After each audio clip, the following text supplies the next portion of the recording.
Okay, you should be able to see it here in just a second. You know, honestly, I'm actually glad that this was the replay, in a way, even though it was a failed game. I Yeah. guess I'm gonna learn better of what I could do in a situation like this. Yeah, yeah, honestly, it's true. You can honestly often or learn a lot more from your losses than your victories. It's often easier to pick out mistakes, and so that's true. Okay, well, let's take a look. Can you see my screen? Yeah, I can see your screen. Okay, I'm perfect. trying to see how I can full screen. There we go. Okay, cool. All right. So, you are I'm Malzahar. Malzahar, and you are going into Victor. Yes. Cool. Okay, we've got Timo and Jinx. Shen support, that's always fun. And Volibear. Okay, cool. Yeah, the volley bear was The problem. ass. The problem child. Alright, fair enough. Alright. Okay. Like, I don't know why he just started ignoring the entire team. Like when they called him, like, "Hey, come, let's do this, let's group here," or whatever, he would just go completely Yeah. opposite direction. Some people, it's hard to say.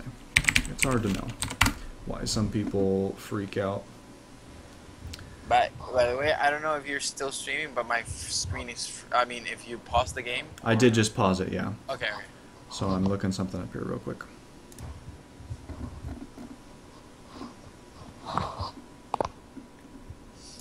Okay, I just want to bring it. I don't have Malzahar stuff memorized by heart, so I just wanted to bring him up so I can glance at his cooldowns and stuff if need be on the wiki. Okay. Okay, cool. He's my main champ. I use them both mid and jungle. Oh, really cool. It's kind of weird, but Yeah. it's, Yeah, that can definitely work. Should you build him AD in the jungle? yeah. Yeah. That's And awesome. actually, I found that playing him in the jungle AD made me a better AP Malzahar player as well. Yeah. That's often true. I found that even if you like just kind of take a break from your main and switch champions or switch roles for a bit, that'll often teach you things about the game that you can then apply back into your main, role or whatever. Yeah, I understood better what it is to peel recently. I say Yeah. recently, it's been a couple months, but like I've noticed the power of peeling. Nobody notices when you're peeling and helping the team, but I've noticed. Yeah. Yeah, it's kind of one of those things that can kind of go unnoticed but adds a big impact. That's kind of why supports are kind of the unsung heroes of a lot of games. Yeah. Like I started playing him because was playing him jungle, which is pretty much a peeler character. Mm-hmm. I started playing him more of a peeling way as a mid laner, and I've gotten better results at it because Cool. That's very cool. I usually can help my team more, and I don't go much for the kills, more for like, okay, let's keep everybody alive. Yeah. Okay, so you started... My farming is Q. awful, by the way. Okay. I need to get better CS. I haven't played in a while, I guess. Okay, so right now already what I'm noticing is you are playing really, really hesitant. So you're giving Oh. Victor... What's that? Yeah, that's because he had full AD masteries and runes. Oh, yeah. I didn't want him to hit me with Well, that's this fair. I mean, I get that, but make him prove it at first, Especially, you don't want to give him room that he hasn't earned. Like you're not even close to auto attack range right now, Okay. and especially with your Q, you have a fair amount of zoning power that you can force him to respect a zone around you. And so don't just give him space for free. Right now you've given him a lane advantage because he's well on his way to level 2, and is farming without a lot of pressure already, and he hasn't even had to really do anything to earn that. So. Okay. So you can look to establish. I mean, unless it's just a matchup that you know for a fact that you won't be able to be close to him. But there's not a lot of matchups like that at level 1. So yeah, make him earn it.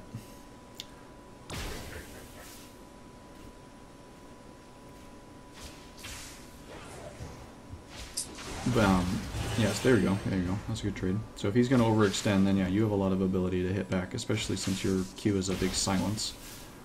Then that gives you a chance to freely auto-attack him when you can't really respond. Here you'll see that happen exactly what you were saying, that he got level 2 already. Yeah. And he used it pretty well, actually. Yeah. Okay. So he went Gravity Well, which is not normal for Viktor, but he did a pretty good job of it there.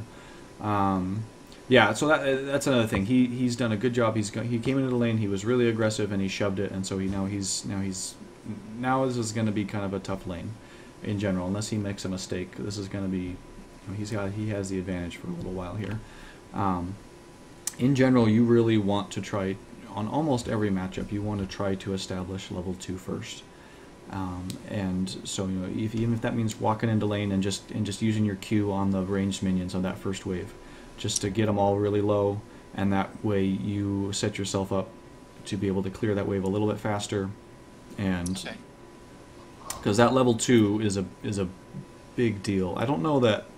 Yeah, in Malzahar it is. It boosts your power a lot, especially because you take the E and the void. Yeah, because as soon as you get your E, you have just an immense amount of zoning pressure and wave clearing pressure. So if you can get that before Viktor is able to get his second ability, you dodge his laser, and then he's pretty vulnerable for you to walk up and really do a lot of damage. So this could honestly be the exact opposite scenario, where he's running from you with a third of his health, if you're able to establish that lane dominance early.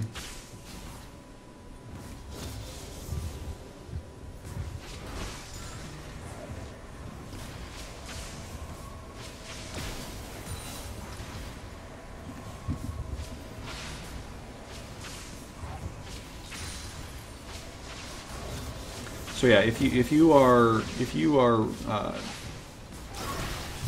to put the time in and really dial in on Malzahar, I would definitely queue up some custom games where it's just you versus the minions, and just work on last hitting. Yeah, and just so it's lights out. You're shooting for between 90 and 100 at 10 minutes. CS, and obviously that's not taking into account trading and all the other things you're doing in lane, but what you want to be able to do is just have your farming mechanics just absolutely dialed in, so that while you're trying to pay attention to all these other things, you can almost put your farming kind of on autopilot, Yeah. And so you can then pay attention to Viktor and all this other stuff that's going on. Fortunately, he's not doing that great of a job at farming either, so he's ahead of you, but he could be a lot further ahead.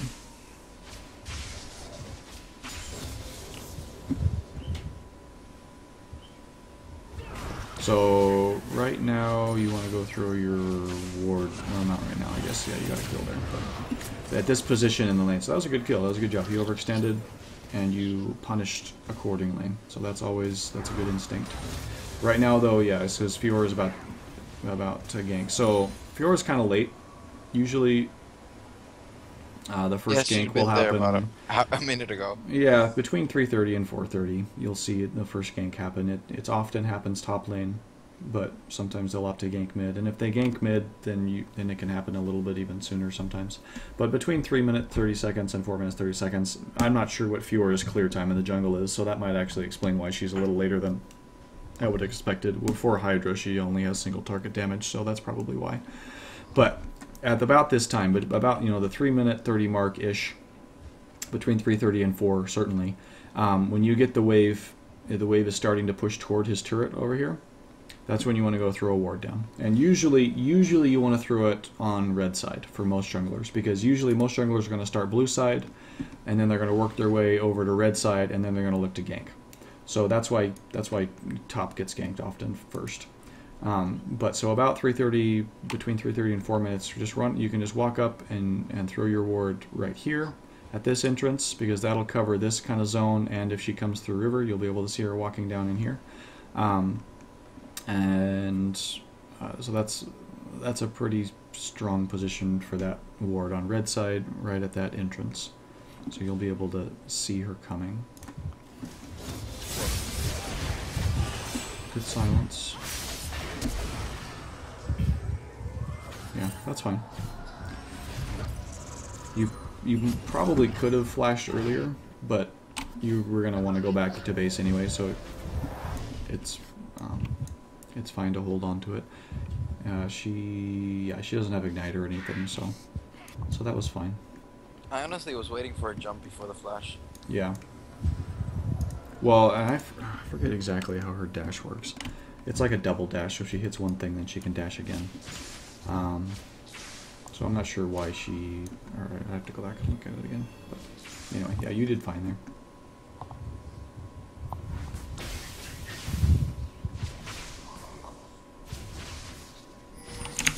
That's why I sometimes see her dash once and then dash again. Yeah, it's some, I can't remember exactly how it works, but it's some form of reset.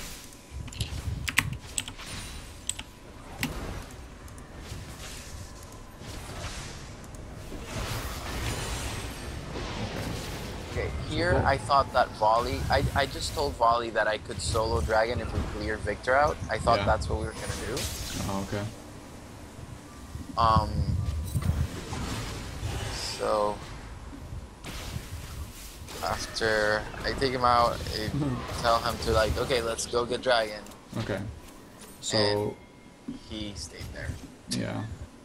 Okay, so he's doing his own thing, and yeah, that's.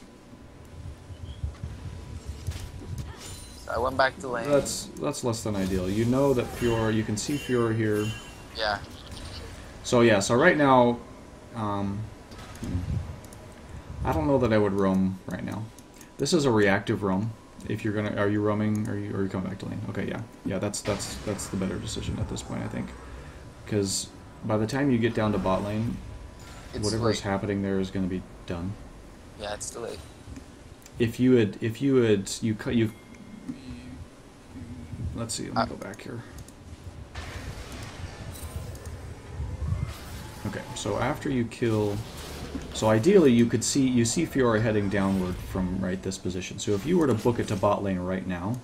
That's what I thought we were gonna do, but since Volibear stayed, I knew I wasn't gonna get there in time. Yeah, but you could book it to bot lane just to counter gank here because you saw Fiora heading that direction, and so I mean this is kind of where you can kind of start just trying to anticipate what people are thinking, because you're thinking we should go do dragon right now, and you're telling Volibear we should go do dragon right now.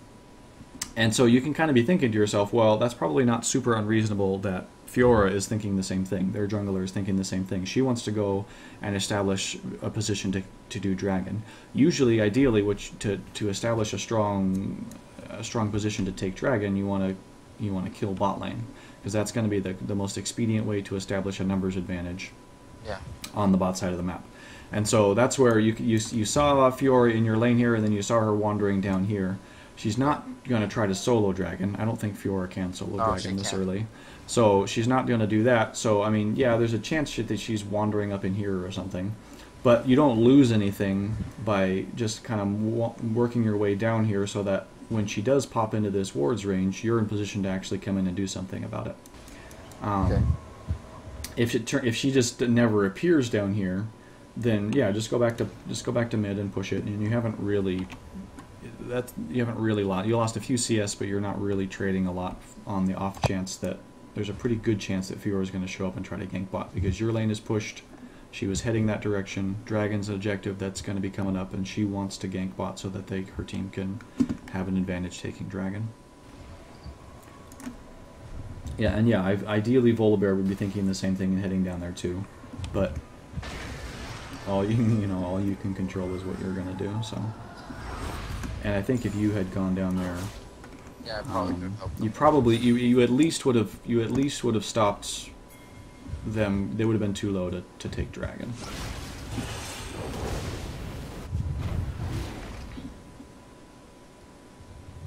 Here I misjudged my mana by about 10 or 15 mana. Oh, okay. No, you're gonna see it soon. That's fine.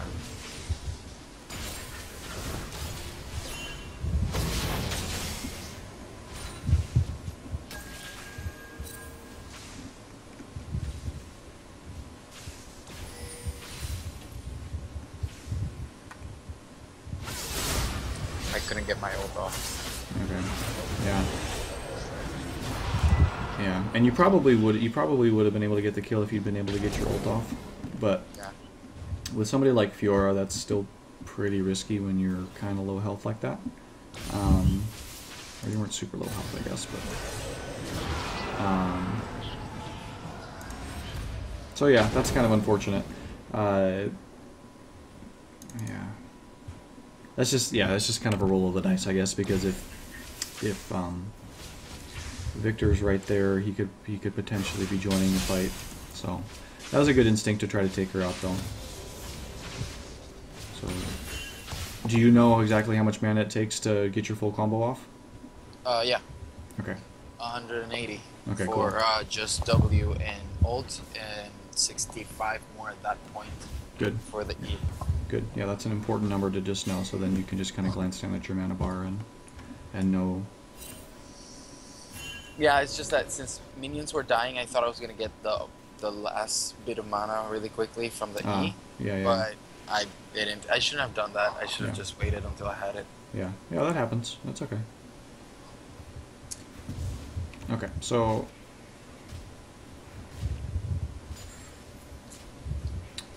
Victor is rocking you in CS, relatively speaking, but here I tell Volibear to let's go bot because I knew they were gonna get ganked, yeah, okay. and that's where he went to get blue. Okay, so that's a good call on your part to try to get him to come down, but Volibear is kind of clearly in his own world a bit here.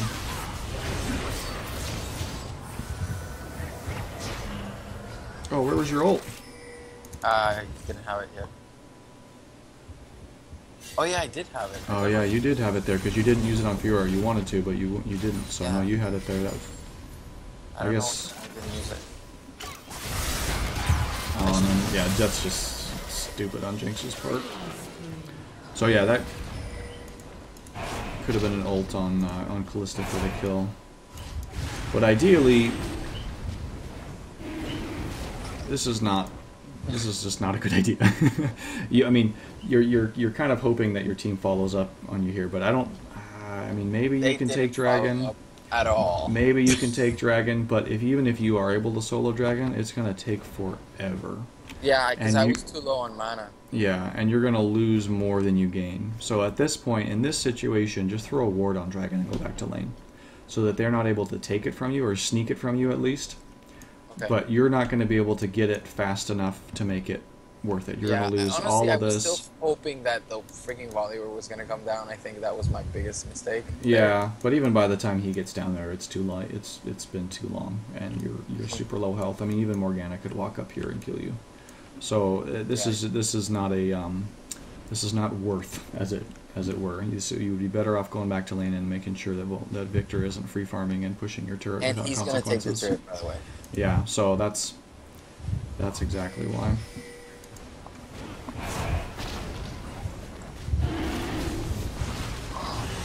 And this is the kind of thing where you see no one heading towards you, and so just cut your losses at this point. Dragon's not going anywhere, and I know it's frustrating. You got it this far, you want to finish it, but yeah, I was like, come on. Yeah, but yeah, you're losing more than you're gaining here, I think. Yeah, he's gonna take the turret. I'm gonna get the dragon, but I think it was.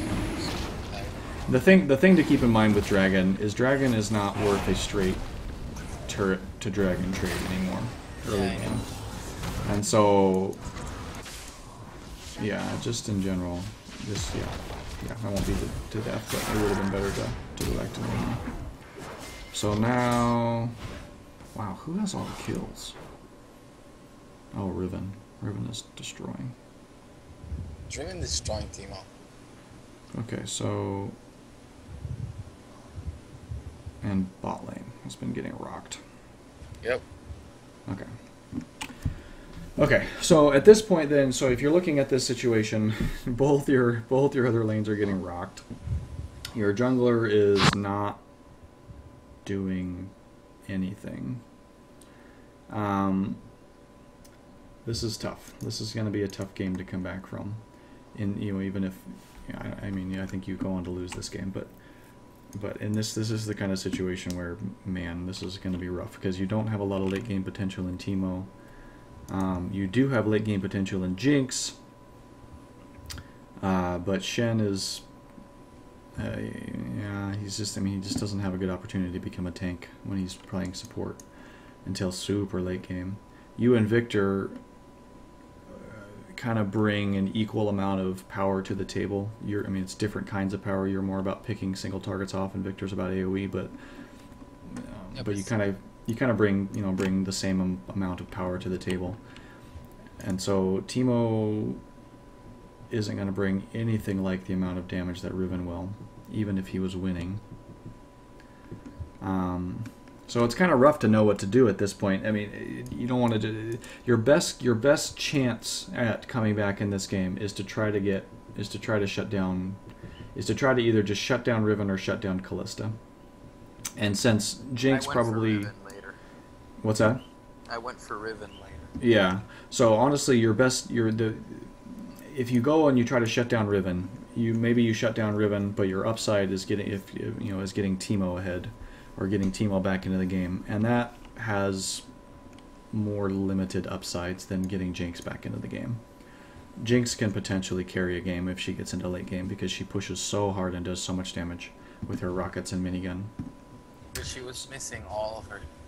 Yeah, and so it is. It's a tough choice. It's a tough choice, and and again, maybe this might be a game where you're kind of just hosed. But getting Teemo into the game, I mean, maybe he can turn into a split pushing machine. He didn't. He just wanted to team up. Yeah, but you've already got one teammate who is kind of off in La La Land doing his own thing. So I don't know. This is hard. So this is the kind of game where, yeah, you almost kind of just got to say, all right, I'm going to work on this particular area of my game because we're probably going to lose here. That's actually, I had never thought of that till you mentioned it today. That's actually a good idea. It's like, yeah. I'm going to lose, might as well just, get better. So you don't just totally give up on the game, especially at low elo. People throw all the time. Yes, and so it's definitely possible, but trust me, I know. Yeah, exactly. So it's not 100% open and shut, but yeah, I mean the thing is, you can. I mean, losing games is frustrating, and having a teammate who won't communicate is also frustrating. But every time you queue up for a game of League of Legends, you have an opportunity to get better at League of Legends, and whether you win or lose,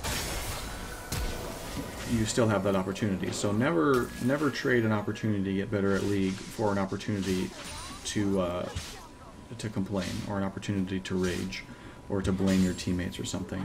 A lot of people will get caught up in blaming Volibear for this loss. And yes, he definitely bears a lot of the responsibility for some of this early game shenanigans. Now he's just going to start chasing everybody till the end of the earth. Yeah, and you know what? In reality, a lot of this loss probably does rest on his shoulders. But when you're looking back at this game, if you just say, well, Volibear lost the game for me, and call it at that, you've traded an opportunity to improve your game for an opportunity to blame Volibear. And that's not a great trade, in my opinion. Yeah, that's why I said it's actually, I'm glad that we're going to see the video. Yeah, exactly. Something from it at least. Exactly, that's a great attitude to have about it. Okay. So right now, gosh, yeah, it's hard to even say what you ought to be doing because there's just not a lot of good options.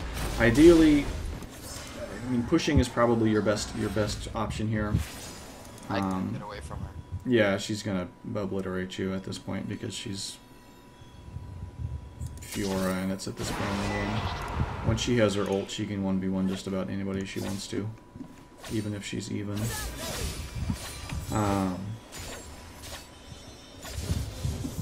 Pushing is probably your best bet, but you want to be throwing wards down on your flanks when you're doing it, and just really respecting just about everybody at this point, especially somebody like Fiora or Riven. If they come down to stop you, you pretty much just need to book it at first sight of them, because if they decide to go aggressive, they can probably kill you from a significant amount of range, honestly, with their gap closers and Fiora's ult. So your goal when you're in a losing situation like this, you lost lane. You didn't lose it super hard, but you did lose. And well, you're back kind of back on even footing now because you have 2 kills. So even though Victor is ahead in CS, so between you and Victor, you're about even, but your team is losing, and so your goal becomes you're less trying to push objectives right now and get kills right now than you are trying to minimize your losses. Because at this point, your hope is that you need to kind of turtle back and farm under turrets and wait for them to try to, force them to try to kind of fight on your terms, to fight under turrets. So you might even have to give up these inners at this point since they're so far ahead. These turrets are where teams tend to throw, is the inhibitor turrets, because you have this blocked in space and you've got gates where you can work around and you can get easy vision on your flanks.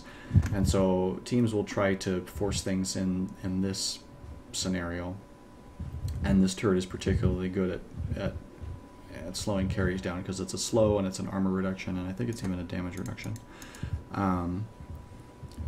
So if you can kind of hunker down and just play super defensive until this point, obviously taking whatever opportunities they give you to get kills, that's kind of your only winning strategy at this point.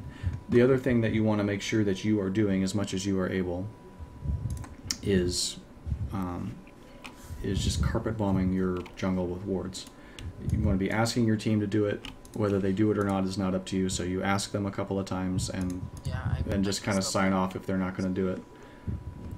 But yeah, definitely have your trinket ward upgraded by this point. Or I guess you're not level 9 yet, but as soon as you can, get it upgraded. And do whatever you can to get wards down on these jungle choke points.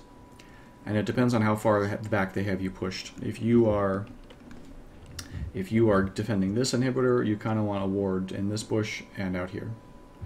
If you are back here, you want a ward in this bush and probably here, or both ideally. But if you only have 2 to work with, then in this bush and in this traffic area or this traffic area. Right now they are ahead and they are feeling it, and so they're running around in your jungle, they're taking your jungle camps, they're pushing the different lanes, and they're all scattered. And so if you have enough vision to see who is to kind of have an accurate idea of where everyone is, that's where you can start to get picks and pull yourself back into a game. Fiora is here, she's half health, but you wouldn't know that at this point because, well, you might, because she just killed you. But your team wouldn't know that because as soon as you die, she's off the map and you don't know where she is. Yeah. This is a situation where maybe Jinx and Shen, can respond and come up and try to catch her out. Or, same thing with Riven. Riven's here, and so, if you were still alive and you're here and Teemo's here and you see this and Victor's heading this way but Riven's just goofing around in your jungle, well, between the two of you, you can probably take her out, between Teemo's blind and your ult. So obviously in this exact moment, that's not possible. I'm just kind of talking in general. So vision in your jungle, carpet bombing your jungle with vision is a pretty, one of the only real strategies to pulling yourself back from a game that you're so far in, because you got to start getting picks and kills somehow. So you're either sitting back waiting for them to throw, or you're getting vision in your jungle so that you can take advantage of the mistakes that they make. Because when they're ahead, the only times you're going to be able to claw your way back in is when they make a mistake. Can I ask you a question? What do you think about dodging during champ select? Do it. The nice thing about dodging, especially the first dodge, you lose 3 LP and 5 minutes of your time. And that is pretty open and shut, better than a game that you are real confident you're going to lose. I imagined this was going to happen because the Volibear was all like, in champ select, it was like, oh, ban your mom, ban yourself. Yeah.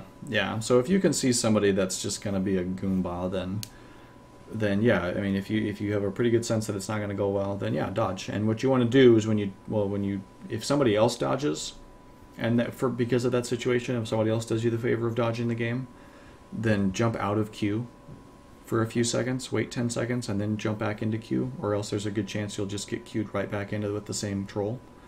And if you have to dodge, obviously that's not a problem because you got to wait for a while anyway. So that first dodge is kind of a no-brainer. You'd rather wait 5 minutes, and 3 LP is meaningless. And so that's Yeah, I lost that's 22 easy. here, so. Yeah, that's easy. And so the second dodge, if you feel like you're dodging, I don't know how long you have to wait between dodges before it resets back to the 3 LP one, but the second one is like 15 LP and I think it's 20 or 15 or 20 minutes. You have to wait. It's 20. I think it's 10 minutes on the first one and 15 and 20 on the second one. No, it's definitely 5 on the first one, but it's either 15 or 20 on the second one. So yeah, so that's definitely more serious. You know, you have to actually do something else for a while, which again is not the end of the world. It's better. Maybe it's better than spending half an hour being really frustrated. So you kind of just got to decide. The nice thing about dodging is that you don't lose ELO or MMR. You only lose LP, and LP is just a veneer. So your actual skill rating or your actual matchmaking rating doesn't go down when you dodge. Okay, I didn't so that's know that. better. Yeah, so that's better in some ways. So if you are real confident that it's a losing game, and you're willing to wait out the timer, then yeah, that's often a better choice. Going to bed? Yes. Thank you.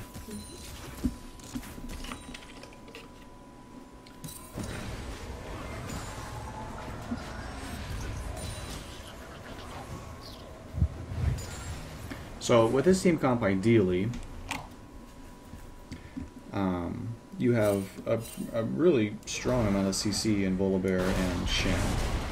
And with you being able to pick off a single target pretty consistently, and then Jinx able to follow that up with a lot of DPS, like Shen and Volibear can set you up for your ult, and then Jinx can follow up with her consistent DPS, and Teemo can either be in the team fight or he can be split pushing. So potentially this is, you know, in an ideal situation, this is a pretty winnable game. But unfortunately, their Fiora was significantly more effective than their Volibear.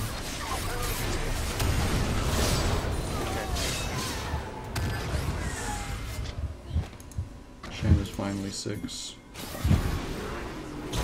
That's when I decided to help shut down. Yeah.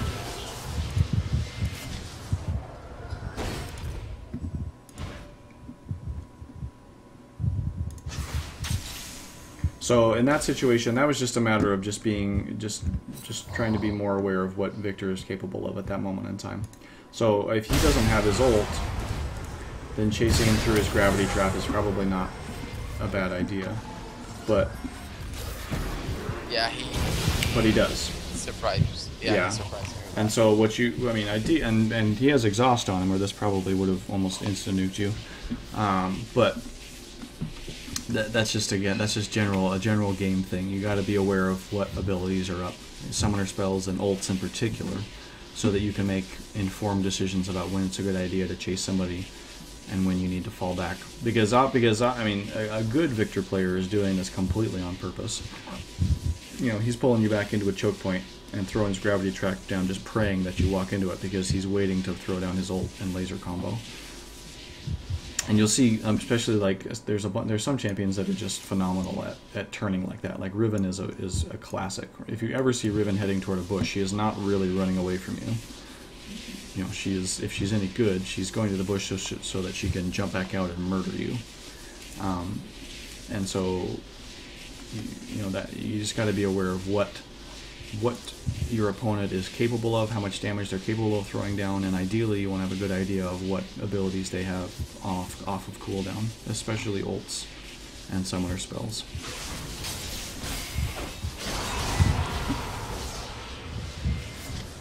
And again, you know, in another situation, if you had more health, then you could probably risk it too. So everything in that situation just made it a really risky thing to chase through his gravity trap. And yeah, that ended up not working out. Okay. So, a little bit.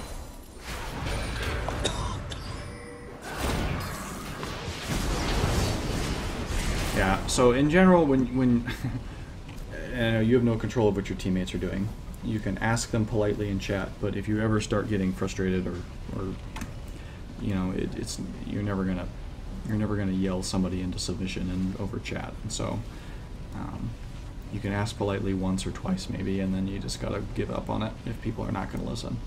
But when you are behind like this, picking fights is almost, unless you have numbers, you only want to pick fights where you have numbers. So picking an even fight is never going to go well because they are ahead. And so on even ground, they will win because they have more gold and more items. And so even being out this far is not a great idea for these guys because you don't have vision on your flanks. You don't have a good idea of where everyone on their team is. So for all these guys know, I think I'd have to go back and look to make sure that you haven't seen Riven and Fiora somewhere, so you know they're not there. But for all these guys know, Riven and Fiora are right here. I just killed Riven. So. Okay, so Riven's not there, but that's true. So but Fiora could be here, yeah, or could be here or here, as far as they know. And so they're thinking, wow, it's 2-on-2, which is already not a good idea given where the game is at, 9-19. But for all they know, it's not really 2-2; it's 3-on-2, and they're totally hosed. So you never want to pick fights like this unless you are sure you have caught someone out alone. And again, that kind of goes back to the wards thing. You're not going to be sure you've caught somebody out unless you have good vision. So that's where that's coming from. That's really fitting. We've been holding that ping for like 4 minutes now. Yeah. And I still haven't thrown it out, which I usually throw it as soon as I buy it. Oh yeah. Yeah, and so at this point you want to throw that down on your side of the map pretty conservatively. So you want to throw it maybe in this bush, or maybe over on the other side. Maybe on your blue, although they'll find that pretty quick. Maybe here.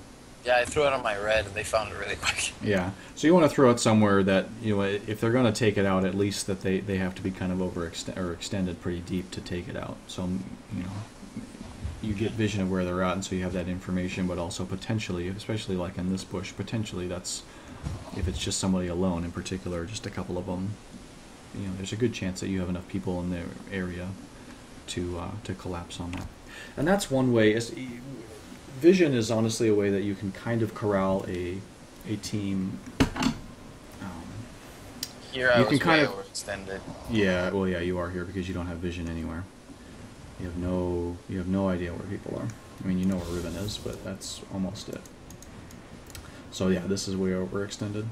But in general, you can kind of look to with wards. You can kind of look to create paths of least resistance for your team to follow. So if your team is in this kind of game where you're having trouble getting your teammates to listen to you, or people are kind of off doing their own thing consistently, one thing you can try to do, especially if you're playing support because you have access to more wards with a sightstone, but as anybody. You can throw a ward down in a common choke point. So you throw a ward down at blue buff, and then you throw another one down over here, and then you've got enough vision of this area. So if somebody wanders in and tries to steal blue, your team is looking for fights because they always are. And so if you can create a situation where it's a relatively safe fight, or it's something that you want them to do, so you highlight this area with vision, you highlight this area with vision. So if an enemy does wander into here, and they're alone, then you know that as soon as they see them, your team sees that person, they're going to go for it, probably, if they're in the area. And so you've created a situation where that's safe for them to do because they can see that there's nobody around to counter that, to counter them going to kill that person. And same thing kind of on the flanks. You can, if you put enough vision down on your flanks, you throw a ward down here and you throw a ward down here, your team is probably going to avoid just charging blindly down mid lane if they can see enemies here and they can see enemies here, and so you can kind of channel them into playing more conservatively by establishing vision control in the area that you want. So it's a kind of way you can kind of channel your team a little bit in the direction you want them to flow, if that makes sense.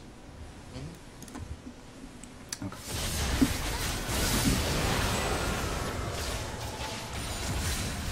Yeah, so you still almost managed to take out Fiora.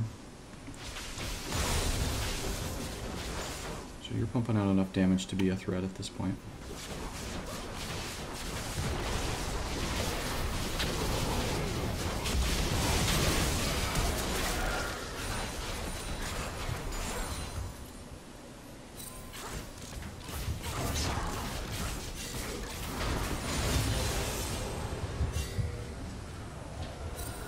These turrets are never worth defending.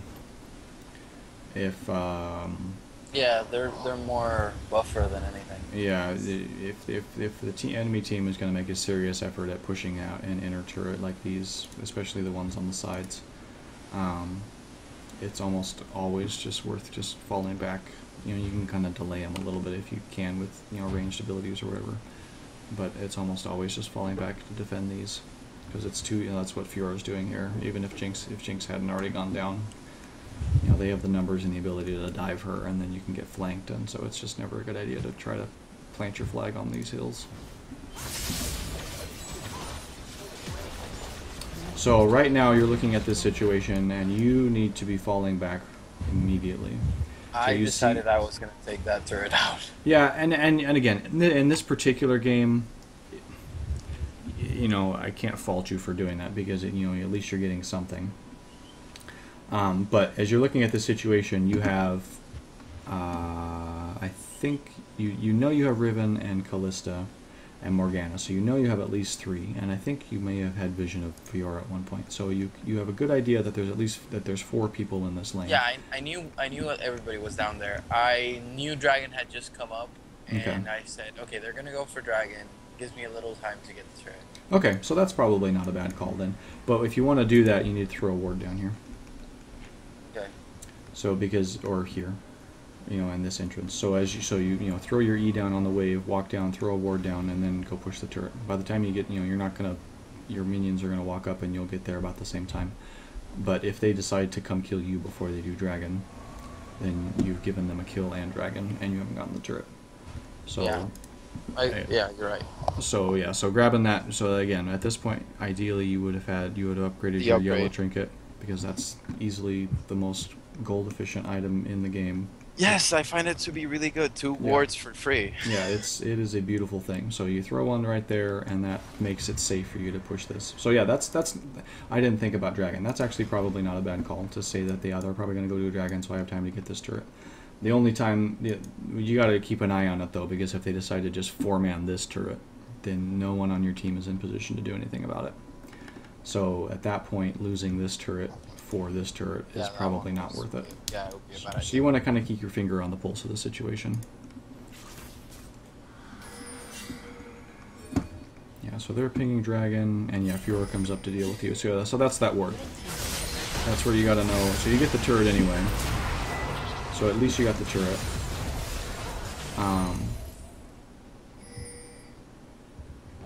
But they're kind of having their way with you guys at this point, because the amount of control they have and the lack of vision on your guys' side of the map. And you can kind of, as you're trying to figure out what to do with your wards, you can kind of oh, she almost got it actually. You decide which side of the jungle to focus your vision efforts on by whether Dragon is up or not, or Baron. What's the next kind of jungle objective that the enemy team is likely to go for? So if Dragon's the next objective, then it's a good idea to have this jungle warded. If Dragon's down and Baron is up, it's a good idea to have that jungle warded, and so on and so forth. Because you can't keep the entire map warded at all times. You kind of got to pick a quadrant to focus on.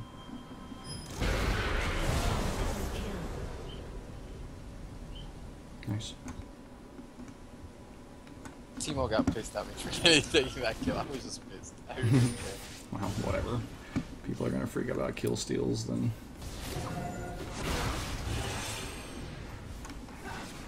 Good, good. That's a good use of your Q to zone and then keep them from diving you. So again, at this point, you are trying to delay them, but if they decide to push this turret, then yeah, there was nothing I could do. Yeah, now you can because you've got numbers. But good. I would have gone for Callista. Nobody there. hits on target. Yeah, I would have ulted Callista there because I would have killed Callista. I couldn't kill her. Okay. But I was so annoyed that nobody hit on her. Now she's the one that turned around and kicked the entire team's ass. Yeah, that's rooting for you. So that's the kind of thing where if you don't have a... Let me see what the situation was here. I don't know why they didn't attack her. She was suppressed. It's like, take her out. Yeah. So you... Because Callista was using her jump thing, so I couldn't get to her. Nah, I think you could have.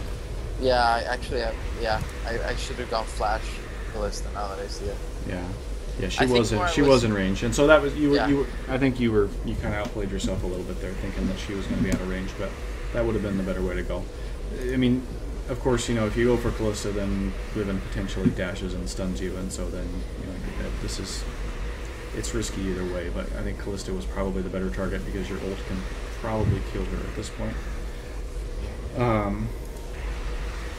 But yeah, for some reason Volibear ignores Riven. Maybe he thinks that you're going to kill her, but that's not going to happen. Yeah, she's full health. And Shen does go for her, but by that time... Shen doesn't have to die. So yeah, I wish Volibear would have grabbed her. Then Jinx maybe would have been in range. Riven. Balanced.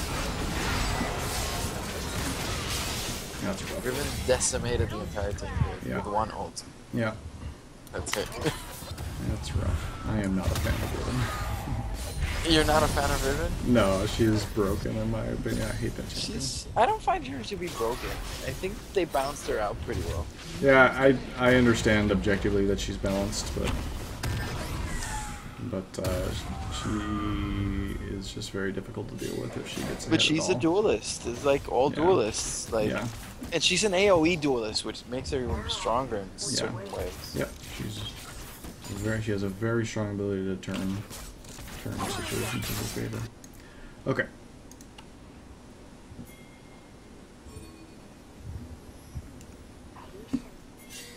Here I am, I'm still holding that frigging pink and it's been 10 minutes. Yeah. You want to get that thrown Now down. is when I finally started like, okay, let's do it. I put the pink out. Yeah. Okay, so you see Callista alone. But you gotta... Oh, your ult was back up. Okay, so that wasn't... That was... My ult has a really low cooldown. As soon as she gets away, though, it's over. Like... At that point, let me look at that this rocket again. won't hit, but the Shen gets. Let me look at this good. Okay. So I would at this point I would just cut your losses because you've got all this farm here, and Callista is so slippery that the odds of you guys getting this kill are low. Now Shen eventually does clean it up, and so that's awesome. But you are better off just getting this gold. This is for sure gold, whereas Callista is maybe gold, especially when she gets out of your ult and lives. You're unlikely to be able to catch up to her and finish it off once your ult runs out. And so, in my opinion, you're better off saying, okay, well, she got away. I can't get that gold. You probably got almost 2 waves worth, which is 150 to 200 gold ish. Yeah. So that's a safer bet. But because you chase, you end up being so low that you're not able to stick around and farm it. And then at that point, you guys all committed so hard to this that her team had time to respond and pull down into this situation. And so now you're back, the wave is pushing, Jinx and Shen are about to be in a real bad way here. And so it ends up creating a situation where... I don't understand why they stayed. What's that? I don't understand why they stayed. Well, they shouldn't have. But I mean, but because of the way it went, her team is going to come down probably to that situation. That's the most interesting thing that's happening on the map right now is you guys chasing Callista, and so that is very likely to attract her teammates. And so that's the other thing you got to be thinking. If I can't kill Callista immediately or within a few seconds, the odds of her team coming down and helping her are pretty high. And so every second you chase her, the risk of you getting murdered by her 3 teammates goes up and up and up and up and up and up. And so the risk quickly becomes much greater than the reward. And so again, that's a situation where you just cut your losses and go back and farm and to get the lane rolling their way. Yeah. But you overcommit and Jinx and Shen overcommit. Even though they got the kill, it's still an overcommit because the lane is shoving your way. They're going to get killed, and now they're in a perfect position to just barrel down this lane and take this turret. I don't know if they do it or not, but they sure could if they wanted to. They didn't. Okay. Well, they could have, should have. Especially with Fiora. Yeah, so they kind of gift wrapped that to you a little bit. Word out. I moved away. I knew she was there.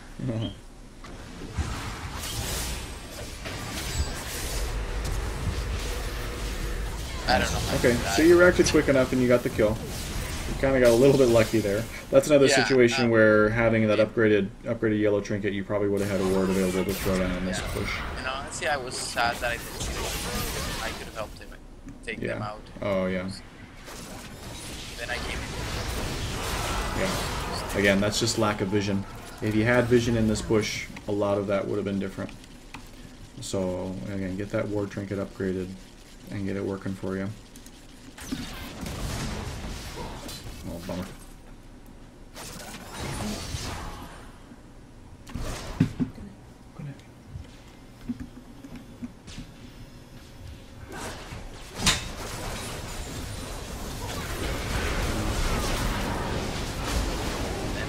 Later, I'm going to chase Viktor, and I honestly thought he didn't have to anymore. I don't know why.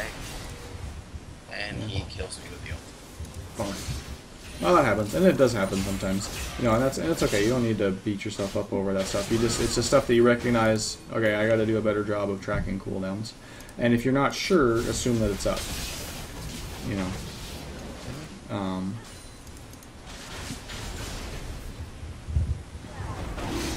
Okay, so this is probably a pretty good time to go for Dragon. I don't have a good feel for how much of their positioning you are sure of. You know where Riven is. I'm not sure if you know. We didn't know that they were there, but we knew that Riven was there. We had a ward on the mouth of blue, so they were coming. Okay, so you know where these. Oh, okay. Well, we didn't know he was there because he's. But you could see him. You could see him coming. I see. Okay. So this is the only person that you know where they are. Yeah. So this is a little risky, I guess, but it's not. Oh, you know where Fiora is too, because she stopped. So that's not. This isn't a bad call necessarily. You've got good vision control.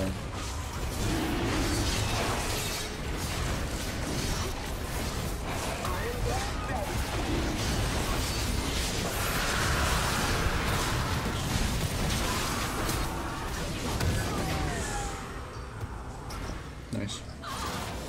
Yeah, that was pretty good. That was pretty good. But yeah, now you're chasing again. And again, that's the kind of thing. It's so tempting because he's low. And I can't pause replays. Just slow it down. But yeah, again, you just got to be keeping in mind that every second you are chasing somebody, unless this team is all dead, your risk is increasing exponentially, and so it becomes less and less and less worth. Because even if you are able to chase down and get this kill on Viktor, by the time you're all committed to that, his team is going to be there and kill all of you. So it's a 1 for 3 or something, and so. At that point, it is much better to cut your losses and let him go. In that case, if we were going to have chase, we actually would have won that trade very well. What's that? We got a kill, we got a dragon, we get out alive. Yeah, exactly. Yeah, exactly. You already got. That's the thing too. But with objectives like that, with Dragon and with Baron and with turrets, if you get the objective, you've won. So unless they do something stupid and hand you kills, get out, because you've already got what you came there for, and oh, they're gonna chase him till the end of the earth. Yeah, and you're probably low from fighting Dragon and Baron, depending on what stage of the game you're at, and so if they're coming in to contest, or if they are contesting and you're managed to sneak it out from under them, yeah, just leave. You're almost always going to lose that.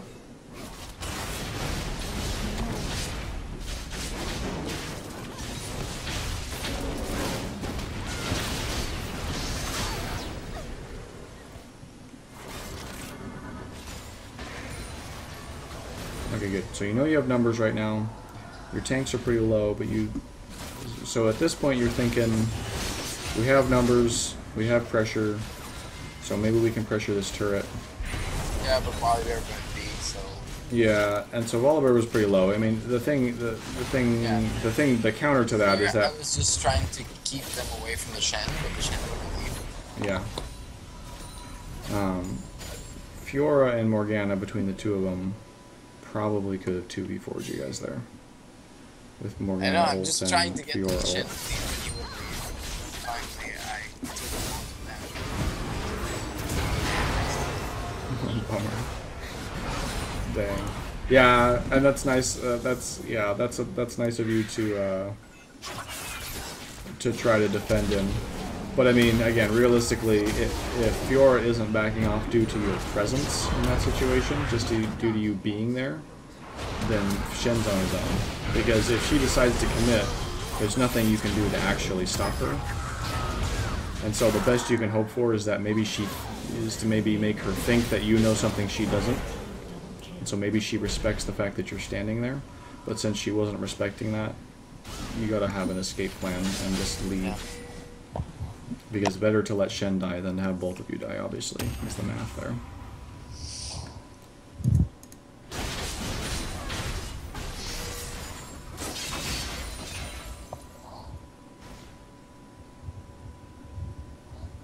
So at this point, you would ideally have this traffic area, this traffic area, this traffic area, this one, and this one just perma-warded. And obviously you can't do all of that alone. But you want to have this whole front, you know, in front of your base section of the jungle completely warded up. So that you don't get caught out when you're out there trying to do things. Nice. And so that then you can create situations like this where it's just two of them. And so you know that you can obliterate them because it's just two of them. You have two up here, Morgana's in mid lane. And so you can create, you can start to get picks like that. I find it really hard to see myself in this because I changed my health bar. And since on the replay it's not changed. Oh. I sometimes... You changed your health, like with a mod? Yeah, I modded my oh, mod. nice. That's pretty I have a green health bar. Gotcha. Well, that's actually default, I think. But yeah, well, now it is. Now when I changed it. Oh, okay. A while ago. Yeah. Now it's everybody has it like yellow. Yeah, it's either it's yellow or green or something. Depending on whether you have colorblind mode activated. Yeah, it won't be a spectator, obviously.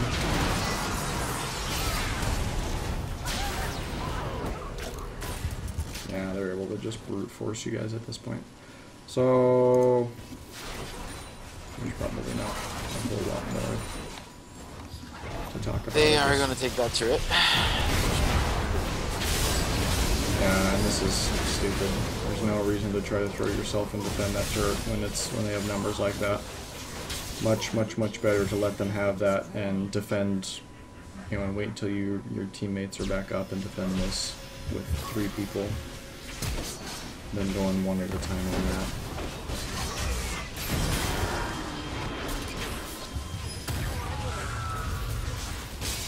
The only time it's ever a good idea to like suicide defend a turret like this is if you are very confident that you can do enough damage to them, whether with kills or to get them low enough that they won't be able to continue pushing. Yeah, like I tend to defend with Malzahar a lot more because of because I'm able to clear the minions really fast. Yeah, or if you can do it safely, obviously. I mean that would be the obvious exception. If you can do it, if you can do it without really risking your own life, then sure. But in general, it's better to give up the objective and then defend the next one with numbers than to die for this and then they get it anyway and then they don't have anybody to defend these. Yeah. You know.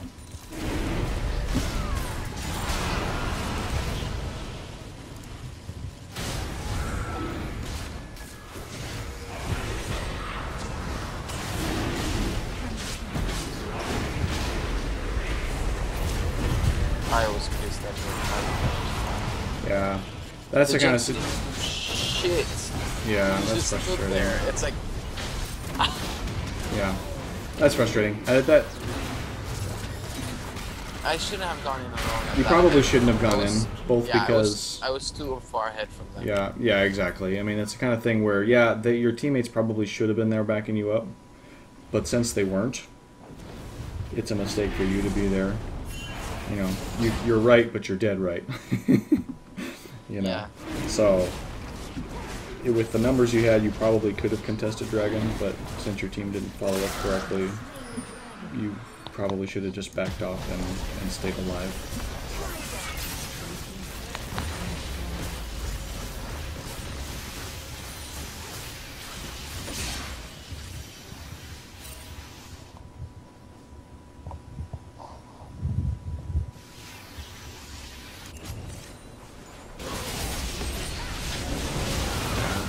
Lack of vision. Yeah. Especially since there's nothing for you to get up here, you know. I know they had just gotten Dragon. I don't even know why I went there. Yeah, there's no reason for you to be in the jungle here I at all. felt really stupid after I died there. I was Yeah. like, oh. Yeah. Well, it's good that you recognize that. But yeah, that's just to confirm. There's nothing to get. Wraiths or Razorbeaks and Krugs are not worth at all the risk of going into a blind jungle. You didn't have any farm that's out that far.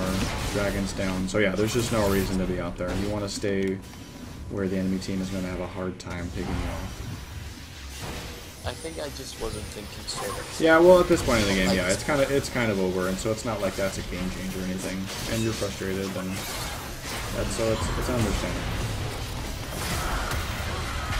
But mistakes like that can turn close games, you know, and so you always got to be thinking in terms of the I don't remember who coined this phrase, but of risk reward, but also of dude potential. So, you know, if you don't have any vision of the enemy team, then every bush has a dude potential of 5. There's potentially 5 dudes in that bush, and so if you don't have vision, then you always want to play more cautiously.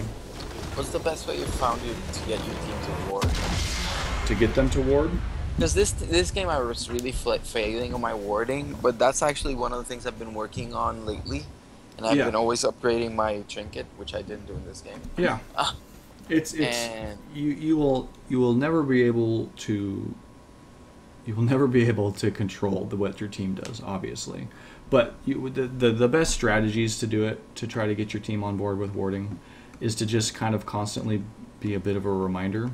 Don't be spamming chat, obviously, but every couple of minutes, just be like, hey, let's get vision down in this area, or hey, I'm gonna throw a ward down here. Who's your support? Shen, can you throw a ward down over here? You know, that kind of thing. So you can kind of be just be positively talking warding strategy with your team. The other thing you can do is if you guys are able to pick somebody off because they walk through a ward, just immediately be like, hey, vision created that kill for us. Let's get more down. You know, let's keep that up. Let's keep the good vision up. So it's mostly just trying to be kind of be captaining a little bit in captain chat in talking a good game. Obviously, be setting the example yourself by throwing down good vision and doing what you can to establish good vision. But at the end of the day, you can't control what your team does, and sometimes they are just not going to get the hint, or they're playing a role they're not familiar with, or, you know, it could be any number of things, and so they're not going to get the job done, and you're not going to win every game. You know, even if your team plays perfectly, you're not going to win every game, and there's a certain certain percentage of your games that you're going to lose, no matter how well you do personally.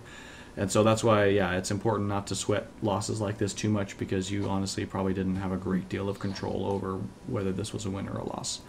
You maybe could have done some things that made it a much closer game, and potentially made it a closer game to the point where maybe they would have thrown. I don't know. There's a chance. But probably this is most likely a game that you didn't have a lot of chance of winning and personally impacting whether it was a win or a loss.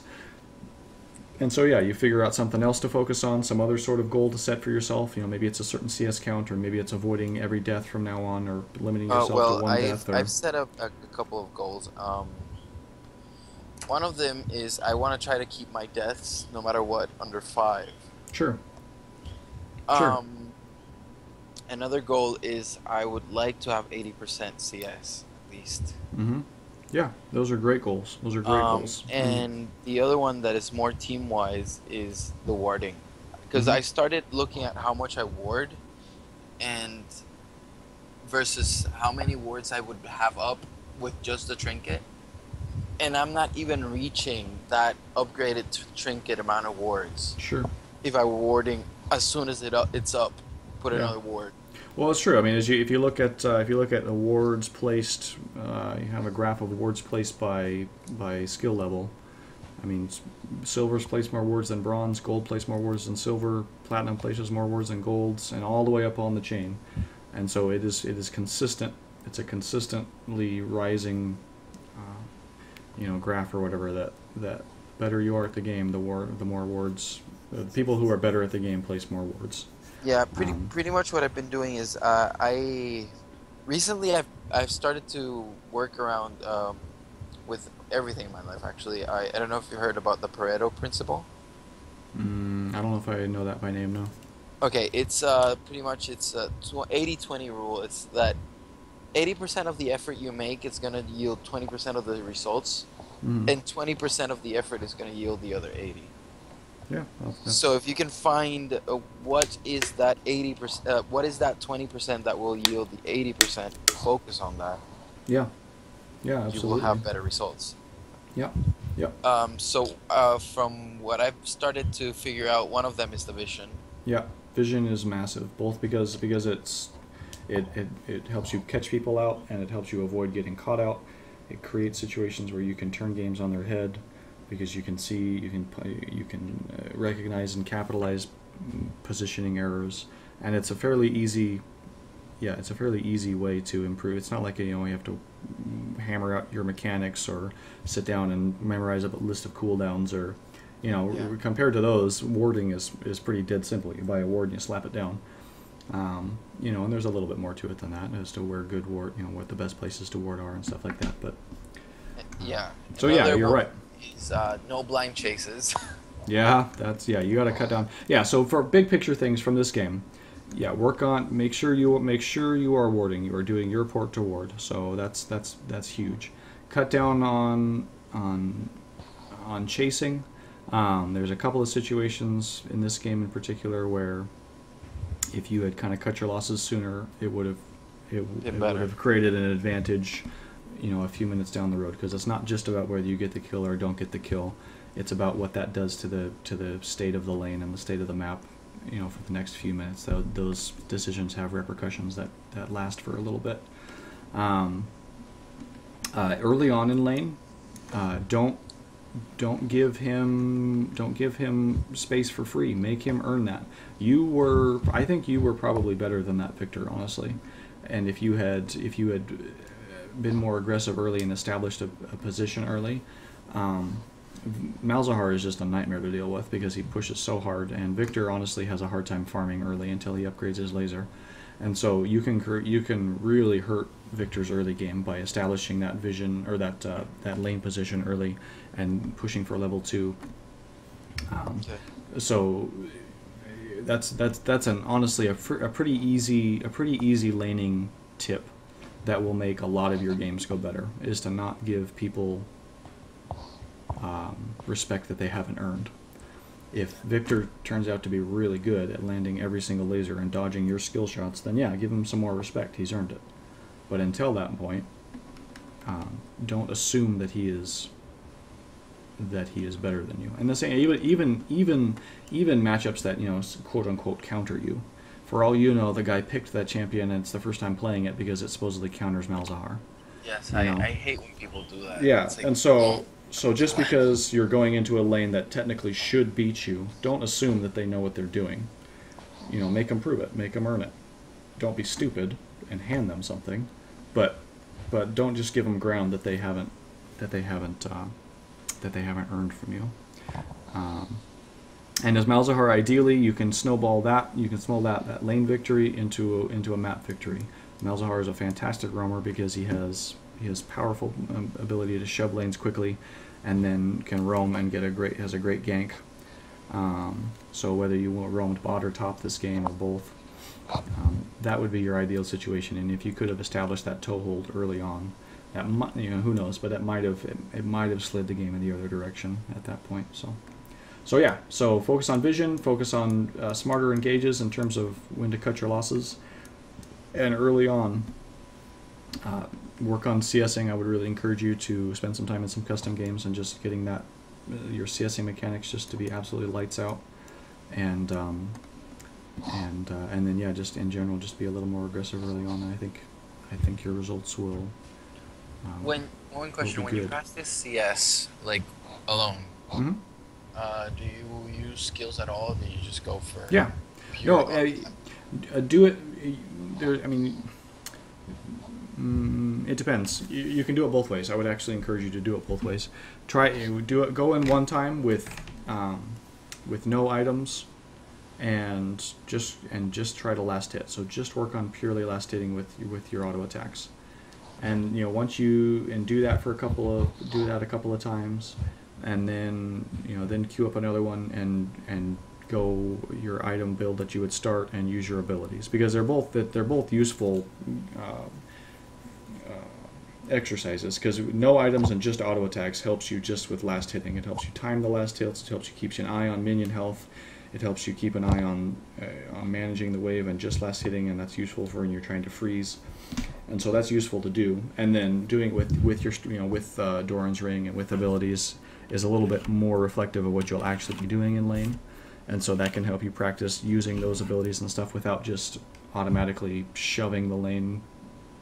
And then you can throw in an AI opponent and lane versus them in CS. I think with one, I don't know if they default going to the lane you're at or if they just default bot lane. Sometimes they don't. Yeah, well, whatever the case, you can kind of try to. That's hard. Or you can get, if you have a buddy that can queue up against you, and you can work on CSing. Or honestly, I mean, I'd be willing to do a 1v1 coaching session sometime with you if you wanted to do that and just work on CS for a little bit, and we can kind of work on some actually, mechanics. I have a friend I could CS with, because he's So, also. Yeah. It would be interesting, and he's Yeah. actually a pretty good player. Yeah, so if you can just kind of practice that first 10 minutes of the game, that can have a pretty big impact on the rest of the game. It's not that you'll always win games or you win lane, obviously, but you just put yourself in position to impact the game in a big way. Okay. Cool. All right. Well, I'll tell you what, I will edit this and put it up on the YouTube channel, so you'll have access to it down the road. And yeah, I think with just a few tweaks, you can probably. What division are you in right now? Oh, Bronze 5. Yeah. Actually, no, Bronze 4. I went up Bronze a 4. division. Yeah. I think with just some pretty simple tweaks, you will see yourself climbing over time. There's not the things that separate you from silver are not big, major, hard things to figure out. They're just practice and consistency and some things like warding aren't hard to learn to do. It's just practice and making disciplining yourself to do it. And same thing with CSing, and so yeah, you'll get there, definitely. I have complete faith in you.